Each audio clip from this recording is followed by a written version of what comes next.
Ang nakaraan.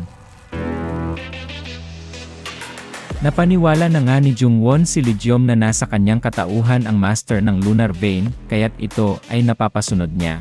At ikwinento din naman nito ang kanyang nalalaman patungkol sa nakaraan ng kanyang master, at kung papaano ito namatay. Ngunit habang silang dalawa ay nag-uusap ay bigla din namang may malakas na enerhiya na kanilang naramdaman. Kaya't sa ngayon ay naisipan nga ni Jungwon na lumabas na muna. At nahuli na nga si Soha, at hindi ito makagalaw, at ang may gawa nito ay ang leader ng Underground Assassin Pavilion. At bago pa man mangyari ang lahat ng iyon, ay kalahating oras ang nakakaraan, ay makikita din naman ang isang kalesa, at binabaybay nito ang isang daanan na nasa kagubatan. At ito nga ay sinasakyan ng isang guard ng Corpse Blood Valley, at nakita din naman niya ang leader ng Underground Assassin Pavilion kasama si Shaman Cho. Kaya't bigla din namang bumaba sa kanyang kalesa ang guard, at nagbigay respeto sa pagdating ng dalawa, at nagpakilala pa nga ang guard bilang si Fong Yang. At sa ngayon siya ay nagagalak na makita ang Underground Assassin Pavilion leader, kaya't tinanong din naman agad niya ito kung ano ang kanyang magagawa para sa mga ito. At tinanong din naman agad siya ng Underground Assassin Pavilion leader kung saan ito papunta, at sumagot din naman agad ang guard na ikinarga niya ang mga espiya na kanilang nahuli sa pagsubok na ginanap sa Corpse Blood Valley. Kaya't nagtataka din naman agad si Insuok kung sino ba ang sinasabi nitong mga espiya, at nais niyang makita ang mga pagmumukha nito upang mas lalo pa siyang maliwanagan sa mga nangyayari.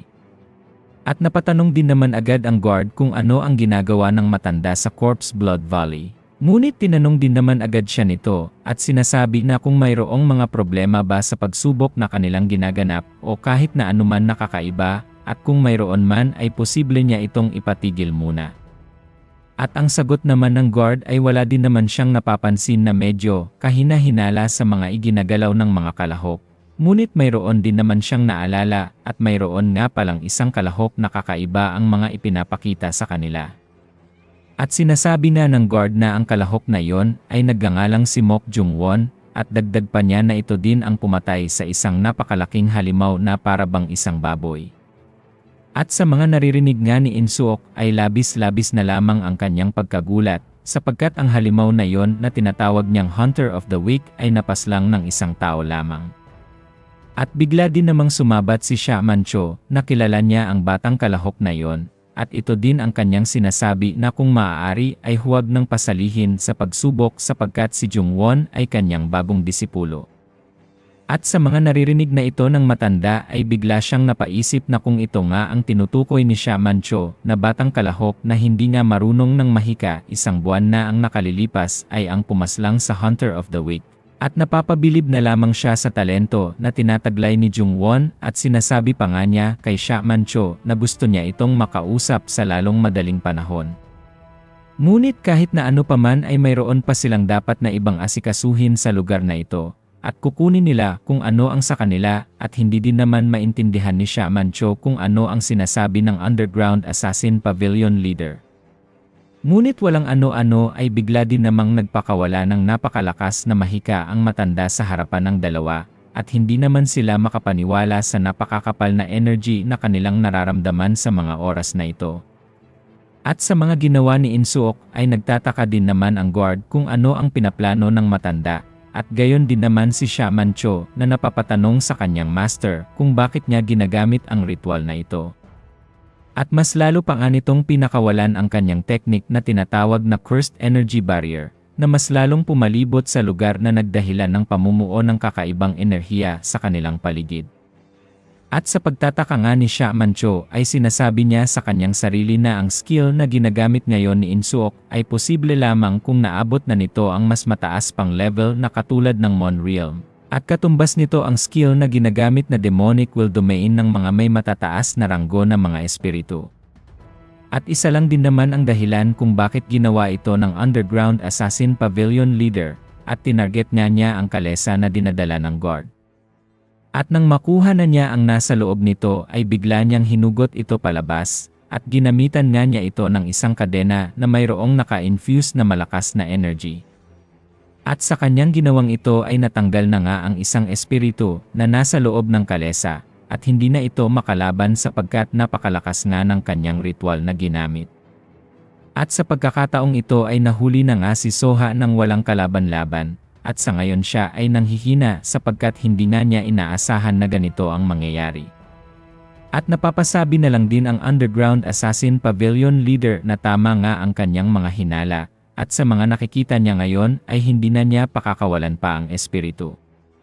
At dagdag pa nga niya na hindi na niya ito patatakasin pa, at ibubuhos nito ang lahat ng kanyang mga enerhiya para lamang sa ritual na ito. At sigurado na nga ang matanda sa kanyang mga iniisip kamakailan lang, na ang kanyang inaalagaan na insect poison sa loob ng Corpse Blood Valley ay dito lamang pala namamalagi. Noong kapanahunan ni Insuk siya ay tinaguriang kakaiba ng mga tao, dahil siya ay interesado sa stranger shamanism arts, katulad ng divine spirit insect at ang poison art. At nang siya ay umedad ng 60 taong gulang ay nadiskubre nito ang isang kuweba na nagtataglay ng lihim na teknik ng Mount Mao sect na sinasabing naglalaman ng halos lahat ng shamanism arts sa buong mundo. Kaya't sa mga araw na iyon ay labis na lang ang tuwa na nararamdaman ni Insuok at lubos siyang pinagpala ng kalangitan. At dahil nga sa mga nadiskubre niyang mga teknik na iyon ay ipinagbabawal din naman na gamitin niya ang mga ito. Kaya't sa ngayon ay wala na siyang ibang maisip pa na gawin kundi ay sumali na lang sa Heaven-Earth Association. At marami sa mga itinatagong teknik na kanyang nakita sa kuweba ay ipinagbabawal nga ng 60 grupo ng mga shaman. At dahil nga sa mga teknik na iyon ay nakamit niya ang kakaibang mga kapangyarihan na ngayon pa lang niya nakamtan na naglagay sa kanya sa tuktok at naging isa sa mga pinakamakapangyarihang shaman sa buong mundo.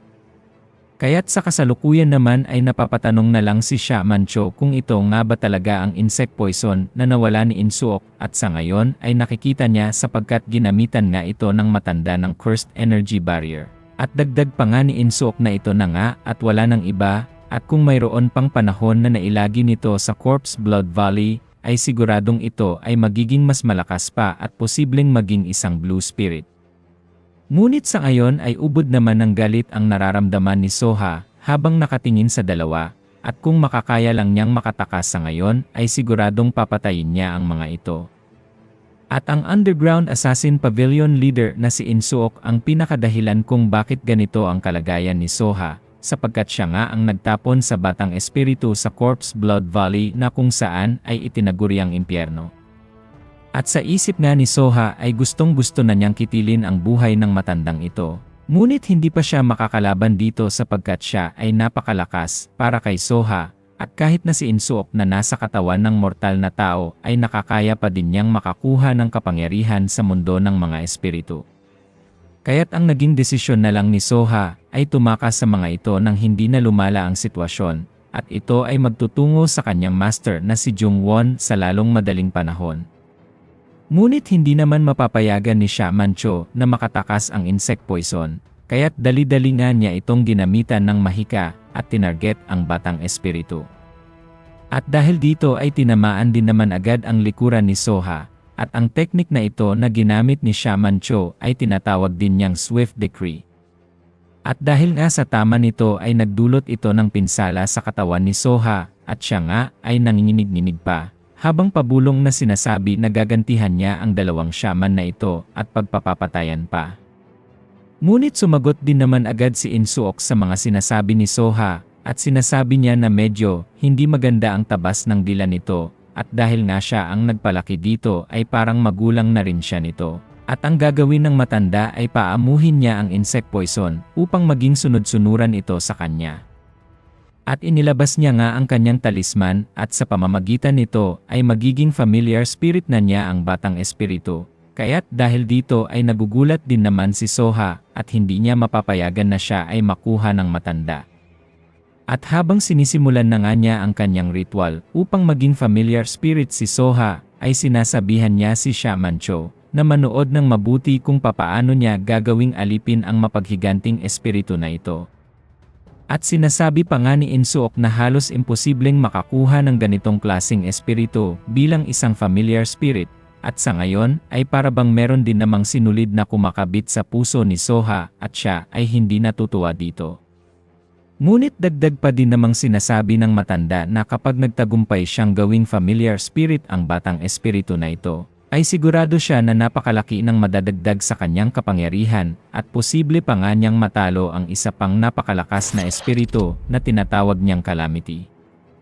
At sa pagkakataong ito, habang hinang-hina ang katawan ni Soha, ay patuloy pa din namang nagsasalita ang Underground Assassin Pavilion leader na nakumpleto na nga niya ang kanyang ritual. At sa ngayon ay familiar spirit na niya si Soha at wala na itong magagawa, kaya't inuutusan niya ang batang espiritu na sa ngayon ay tawagin na niya itong master. Ngunit ang hindi inaasahan ng matanda ay iba din naman ang isasagot ni Soha, at sinabi nga ng batang espiritu na magtigil na ang matanda sa kanyang mga pinagsasabing tatawagin siya nitong master. At dagdag pa nga niya na ang nararapat dito ay mamatay na lamang, sapagkat siya nga ay matanda na at kaunti na lang ang mailalagi niya sa mundong ibabaw. At dahil sa inaasta ni Soha at hindi pagsunod sa utos ni Insuok, ay napapasabi na lang sa sarili ang matanda na siya ay hindi nagtagumpay sa pagpapaamo dito at hindi niya nakayang gawing familiar spirit ang insect poison. At sa labis na pagtataka ni Insuok ay hindi niya malaman ang dahilan kung bakit niya nabigo ang kanyang ritual. Ngunit sa likuran naman nito ay unti-unting nagpapakita si Jungwon habang tinatawag niya ang dalawa. At tinatanong niya ang mga ito kung ano ang ginagawa nila sa kanyang alipin, at dagdag pa nga niya na huwag nila itong hahawakan ng walang pahintulot. At nagugulat din naman si Shaman Cho nang makita niya na paparating na nga ang kanyang disipulo na si Jungwon, sapagkat hindi din niya inaasahan na magkikita sila sa lugar na ito habang kasama niya ang Underground Assassin Pavilion leader. At laking tuwa din naman ni Soha nang makita niya na nandito na nga si Jungwon at tinawag pa nga niya ito ng master. Kaya't napapaisip na lang din ang matanda sapagkat mayroon na pala itong nagmamay-ari at hindi siya makapaniwala dito. Na ang tinatawag na master ng kanyang inaalaga ang insect poison ay ang batang nasa kanyang harapan. At habang nakatayo nga si Jungwon ay naghihintay siya ng sagot ng mga ito kung ano ang ginagawa nila sa kanyang pagmamay-ari. At bigla din namang nagsalita si Shaman Cho sa kanyang master na si Insuok at pasigaw pa nga niyang sinabi na ang batang ito ang tinutukoy niyang si Jungwon na nais niyang iligtas sa Corpse Blood Valley. Subalit napapatanong din naman ang ating bida sa pagsasalita ni Shaman Cho na master niya ang matandang nasa kanyang harapan, at si Jungwon ay naguguluhan na nga sa lahat ng mga nangyayari sa ngayon at nakikita pa niya na nakaluhod si Soha. At sa pagkakataong ito ay ipinakilala na nga ni Shaman Cho na ang matandang ito ay ang kanyang master, kaya't napapatango na lang din si Jungwon sa mga sinasabi nito. At hindi pa din naman makapaniwala si Insuok na naunahan na siyang angkinin ang insect poison, at ang malala pa ay ang taong iyon ay nasa kanyang tabi na sa pagkakataong ito. At sa pagkikita-kita nila ay bigla din namang nagbigay ng respeto si Jungwon sa Underground Assassin Pavilion leader, ngunit hindi pa nga siya natatapos magsalita ay nagtanong din naman agad ang matanda. At sinasabi ni Insuok na ulitin niyang muli ang sinabi nito patungkol sa espiritong kanilang hinuhuli ngayon, at nabigla din naman agad si Jungwon sa mga sinasabi ng matanda at akala niya ay wala na silang problema. At sa kadahilan ng iyon ay nag-alboroto din naman sa galit ang matanda at hindi niya mapigilan ang kanyang sarili, sapagkat si Jungwon ang naunang nakahuli sa insect poison at ginawa pa nga niya itong familiar spirit. At hindi din naman ito ang inaasahan na isasagot ni Jungwon ng matanda, at kasabay dito ay para bang naguguluhan din naman si Shaman Cho. At nag-iba din ang tingin ng ating bida sa dalawa, at parang siya ay mayroong namumuong plano sapagkat siya ay pinakikitaan nga ng hindi kaaya-ayang pag-ugali ni Insuok. At sa ngayon ay nagpalabas na nga ng napakalakas na mga enerhiya sa kanyang paligid ang Underground Assassin Pavilion leader. At sinasabi nito na sagutin ni Jungwon ang kanyang mga tinatanong dito at wag na siyang magpaligoy-ligoy pa. Kaya't dahil dito ay napapaisip na lang din ang ating bida na para bang isang halimaw ang lakas ng matandang ito, at sinagot din naman agad niya si Insuok na siya nga ang nagmamay-ari sa espiritu na nasa kanilang likuran. Kaya't nagtataka din naman si Shaman Cho kung paano ito nagawa ni Jungwon, at nagdududa pa din naman ang matanda sa mga sinasabi nito. At para makasigurado ay sinabihan niya si Jungwon na utusan ito. At wala din namang pakialam ang matanda kung ano ang kanyang iutos sa batang espiritu, at bigyan lang niya ito ng kahit na anong ipapagawa, at sa ganoong paraan ay makukumpirma niya na ito nga ang master ni Soha. Kaya't walang ano-ano ay inutusan niya ni Jungwon na lumapit si Soha sa kanya, at sinunod din naman agad siya nito, habang sinasabi na masusunod ang kahilingan mo, master. At habang tinitingnan niya ng matanda na tinutupad ng batang espiritu ang inuutos ni Jungwon, ay ubod na lamang ang kanyang pagtataka, at ganun din naman si Shaman Cho. At bigla nga itong napasigaw sa galit niya, at tinatanong nito si Jungwon kung ano ang kanyang ginawa, at bakit nagkaganito na inagaw niya ang kanilang inaalagaan. Ngunit pangiti-ngiti lang din naman na sinagot ito ni Jungwon at sinasabi niya na wala siyang masyadong mga nalalaman at nangyari lang ang mga nangyari, at dagdag pa niya na wala din naman siyang obligasyon na sagutin ang lahat ng mga katanungan ni Shaman Cho. Kaya't sa ngayon ay napupuno na nga ang shaman at naisipan niya ni Jungwon na suwayin ang kanyang mga utos, at ang gagawin niya ngayon ay susubukan niyang papagsalitain ang ating bida gamit ang kanyang ritual. At tumalab din naman agad ang ginawa ni Shaman Cho na teknik, at ito nga ay nakakonekta sa pulseras na ipinasuot nito sa kanya. Kaya't napapatingin na lang din naman si Jungwon habang nagpapatuloy ang epekto ng ginagawang ritual. At sa mga ginagawang ito ni Shaman Cho ay hindi na niya titigilan si Jungwon hanggat hindi ito mapaamin, at napapabilib din naman ang matanda sapagkat mayroon din palang itinatagong alas ang kanyang tauhan. At habang tinitignan niya ni Jungwon ang mga isinumpang pulseras na ito ay nalalaman din niya ngayon na mayroon din palang kakaibang enerhiya na napapaloob dito na magpapaamin sa isang tao, at nagtataka na lang siya kung epektibo ba talaga ito. Ngunit kumpiyansa din naman si Jungwon na hindi ito gagana sa kanya sapagkat ang ibinigay niyang pangalan kay Shaman Cho noong sila ay magkaroon ng kasunduan ay hindi nga niya tunay na pangalan. At napapaisip siya kung aaktingan lang niya muna ito upang mapaniwala sila na kontrolado siya ng pulseras. At buo na nga ang desisyon ng ating bida sa kung ano ang kanyang gagawin, at napapangiti na nga ito sapagkat paglalaruan niya ang dalawa. At sa ngayon ay bigla nga niyang ibinaba ang kanyang depensa, at siya ay magsisimula ng magsalita, at dahil dito ay nagugulat din naman si Soha sapagkat nakontrol na nga ang kanyang master. At napapatanong din naman si Insuok kung si Shaman Cho ba ang naglagay ng pulsera sa mga kamay ni Jungwon, at pinatotohanan din naman agad ito ng shaman, at sinasabi pa nga nito na konting tiis na lang at mapapasunod na niya si Jungwon. Kaya't sa ngayon ay napapaisip na lang din ang Underground Assassin Pavilion leader na si Shaman Cho ay isa din kahanga-hangang disipulo, at dagdag pa niya na ito din ay isang napakatusong tao. Ngunit hindi ito ang kanyang pagtutuunan muna ng pansin, at sa ngayon ay hinampas na nga niya si Jungwon sa mukha, at sinusubukan niya kung papalag pa ba ito. Ngunit pinigilan din naman agad siya ni Shaman Cho sa kanyang mga ginagawa, at sinasabi din naman ni Insuok na dapat ay i-check muli nito kung gumagana ba ang mahika na kanilang ginamit. At labis din naman ang pagpipigil ni Shaman Cho na saktan pang muli si Jungwon, at siguro ay sapat na ang kanyang paghampas dito. At napatunayan na nila na talagang ang gumagana ang pagkontrol nila kay Jungwon, at isa pa nga ay sinabi nito ang kanyang tunay na pangalan kaya't wala na itong kawala. At makikita din naman na habang tinatapakan ni Insuok ang leeg ng ating bida, ay nakatulala lang din naman si Jungwon at para bang walang nararamdaman sa mga ginagawa sa kanya. Kaya't habang tinitignan ito ng Underground Assassin Pavilion leader, ay bigla na lang itong napaisip at sinusuri pa niya kung epektibo ba ang ginawa ni Shaman Cho. At sa huli ay napagdesisyonan na nga nito na tagumpay na ang kanilang ginawa. At dagdag pa ni Insuok na simulan na ni Shaman Cho ang papagsalitain si Jungwon kung ano nga ba talaga ang nangyari sa kanila ng insect poison.